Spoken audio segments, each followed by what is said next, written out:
Hey everyone, welcome to Tips Tuesdays, plant-based running tip Tuesdays with myself, Coach Kayla. How is everybody doing tonight? And you cannot see my shirt, but look at my shirt, guys. Powered by plants, woohoo!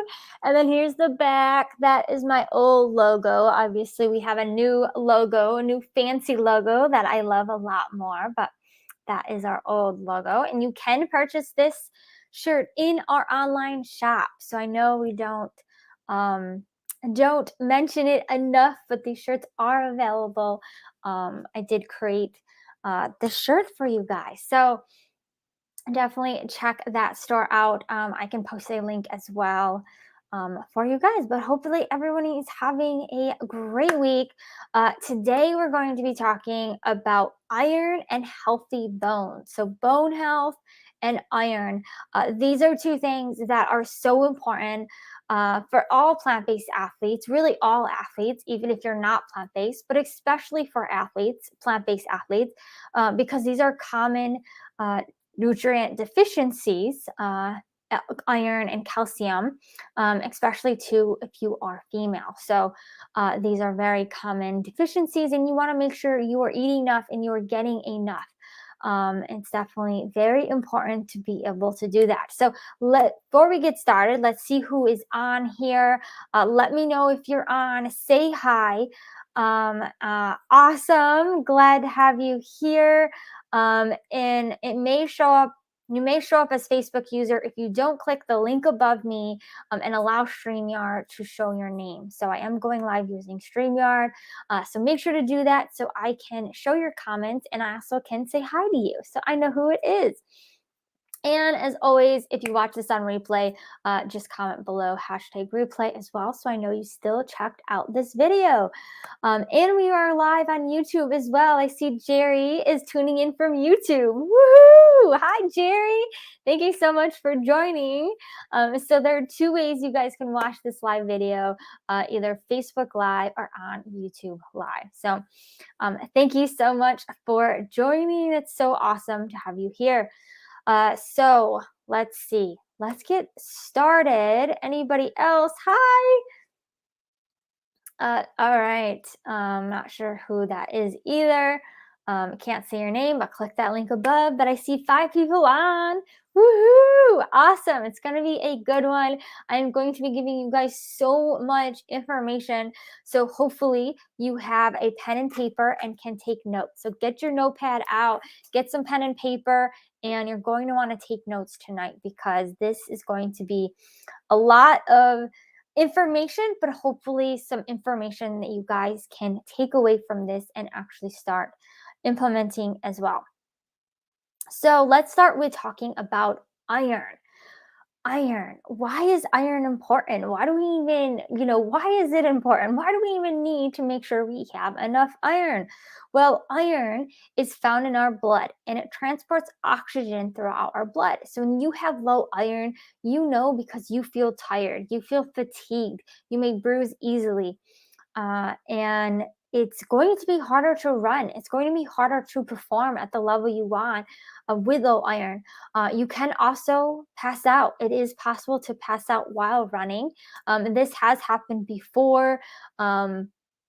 High school, or not a high school, but she was a track athlete that I know of, and she passed out at her meet and was rushed to the hospital, and they told her her iron was severely low. So it is very dangerous to have severely low iron if you are trying to run. So it's very important to make sure we get enough iron. Now, another kind of not risk factor, but something that really goes against us when it comes to iron is blood loss. So if you are female and you have your menstrual cycle, if you're, that age, then you will also have an increased risk, right, of not having enough iron because you're losing blood often. So that can be something that, is important to consider. So for those that are, females in your menstrual cycle, the recommendation is 18 18 milligrams of iron. So that is your goal of how much to get iron. So that would be different for those that are not female or in that menstrual cycle age as a female. Hi, Joyce. Thanks for joining. So that is another thing as well. Another thing with iron as well is there's different types of iron. So there is non-heme iron and there's heme iron. So heme iron mostly it comes from animal products. It comes from meat. So when you take meat away and you don't have meat, you don't eat heme iron, you have to get all of your iron from food. If you get it from your food, right, you have to get it from non-heme iron foods. Those are plant sources of iron. Unfortunately, another thing that goes against this as well is the non-heme iron is less absorbed in your body. Because of that, we just may have to increase the volume and eat more to get to the level of iron, to get that iron in our body. Or we want to make sure that we are not either inhibiting that absorption or making sure to maximize that absorption of non-heme iron. So to give you guys an idea of first, what are some plant-based sources of iron? Can anyone name any plant sources or non-heme iron sources of iron? I'll throw it out there since I see a lot of you are on tonight. So non-heme or plant sources of iron. I'll drink some water here.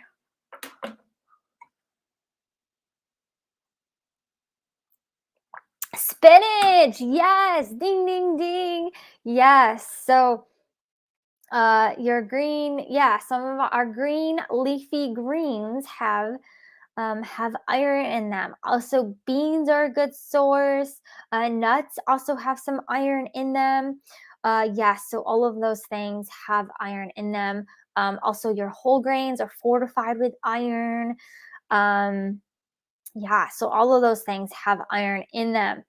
Now, to help absorb more of that iron. So a good example, let's use spinach. Somebody said spinach. A good example to help absorb the non-heme iron from the spinach is to eat spinach with vitamin C. So maybe having a spinach salad with strawberries.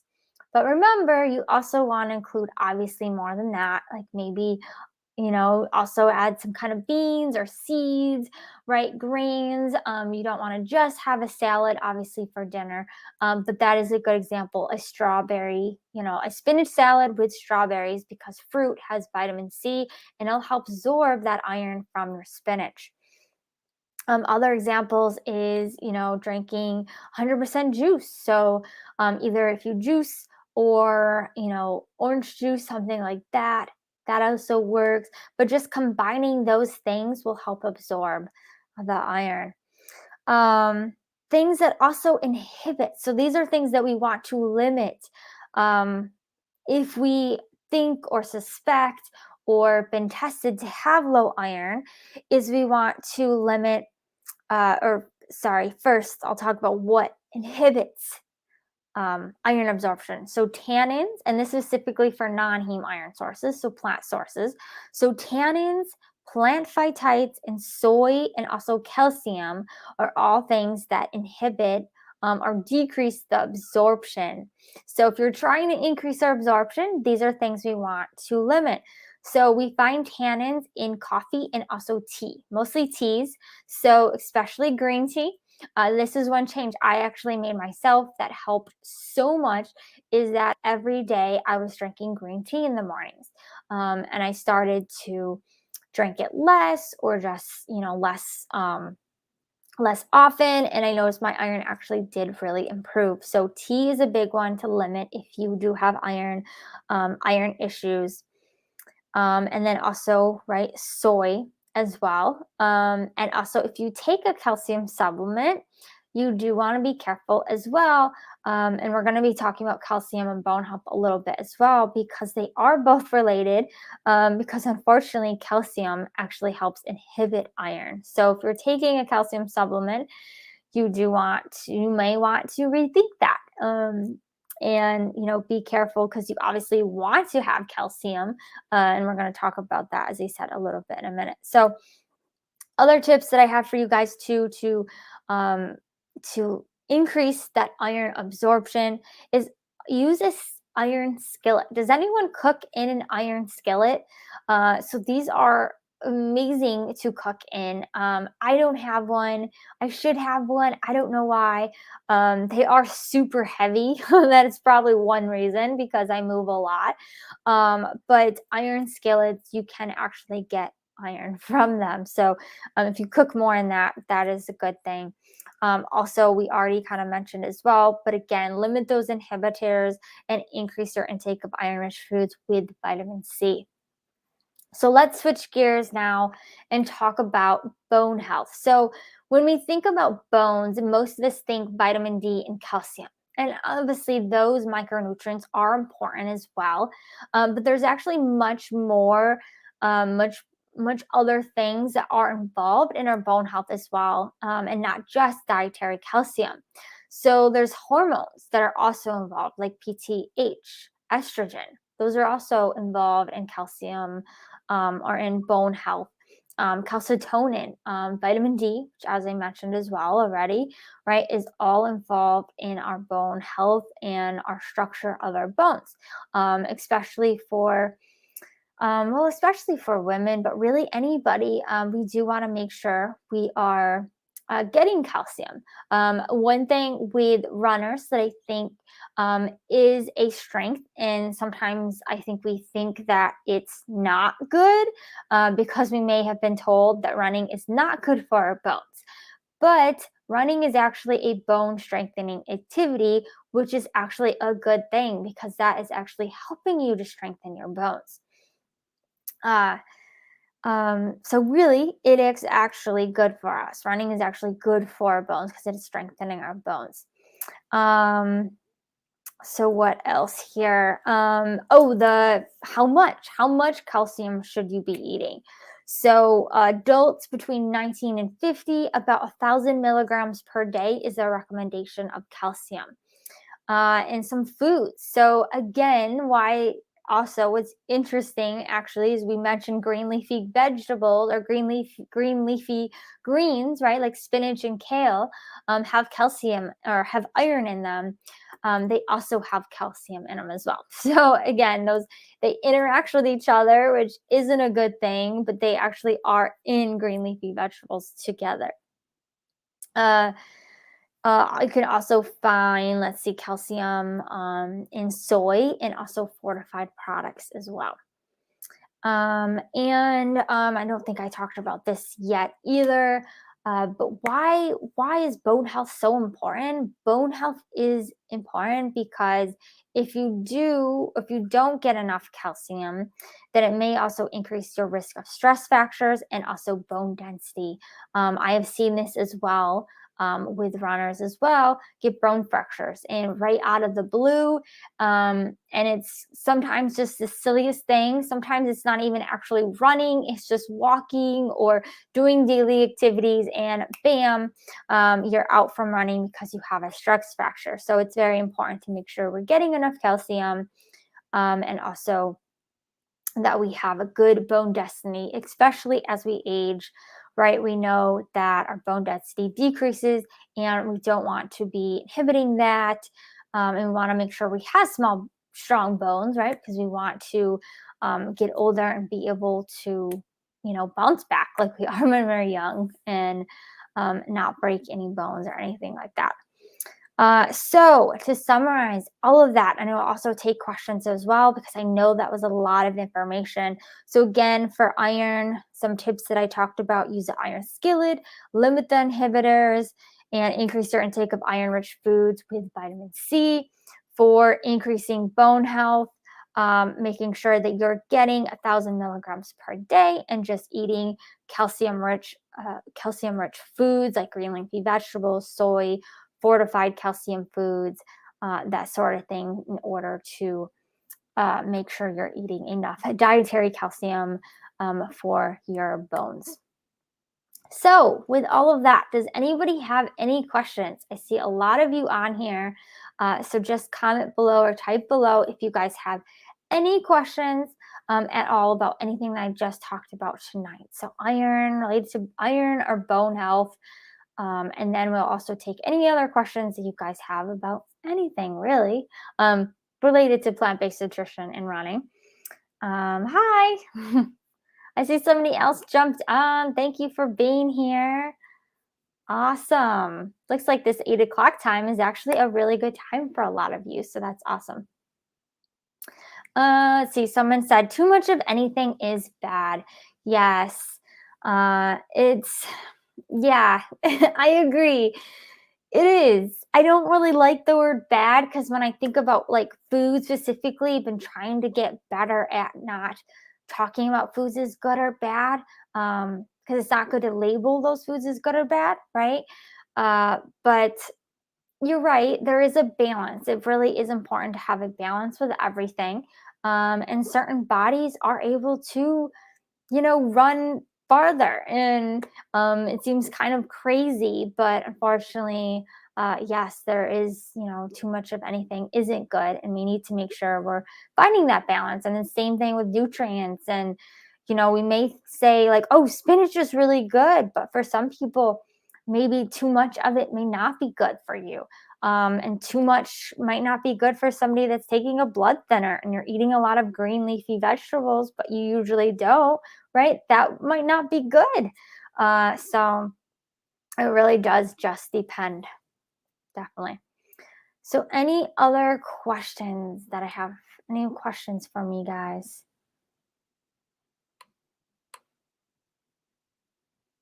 Oh, I see Francisco on. Homemade hummus is better than spinach. Yes. Sure. Well, homemade, let's see, hummus. So hummus has um chickpeas. So hummus would have some iron in it. Yep. Mhm.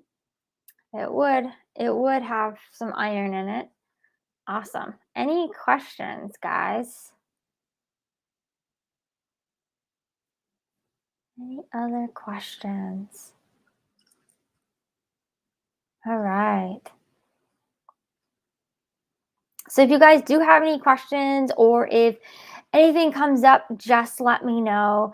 You can always reach out to me. The best place to reach out to me is probably on here, Instagram. You can always email me as well at Kayla. Let's see, Kayla Slater RD at gmail.com. So you're welcome to message me as well. And other than that, that is all I have for you today. So if there is anything that I can do for you guys, if you have any questions, let me know. Any announcements before we go? Let's see. The challenge. So we're doing which is crazy. I feel like August is almost halfway over. I will be out of town. Oh, I will also be out of town next week. And I will be back. Let's see, we're going a week and a half. So actually we'll have to cancel the next Tuesday live and our Tuesday live after that. So I actually won't see you guys back here. I won't do a live video actually until September. So feels like actually 2 weeks, even though we're leaving for 1.5 weeks. But as I said, yeah, the month feels like it's almost over already. But we are doing a stretching and foam rolling challenge. So if you guys are struggling with getting in the stretching and the foam rolling, you're welcome to still join our challenge, even though the month is halfway over. And we'll also be having a new challenge for September. And if you guys have any ideas for challenges for September, definitely reach out to us or reach out to one of the moderators if you guys have an idea too for a challenge. Let's see, any other announcements? I am still taking, I do have openings for one-on-one clients. So if anybody is looking for more help, if you are struggling or just not sure if you're fueling correctly and you have a marathon our half marathon coming up this fall, definitely reach out. I can get you guys in the one-on-one program.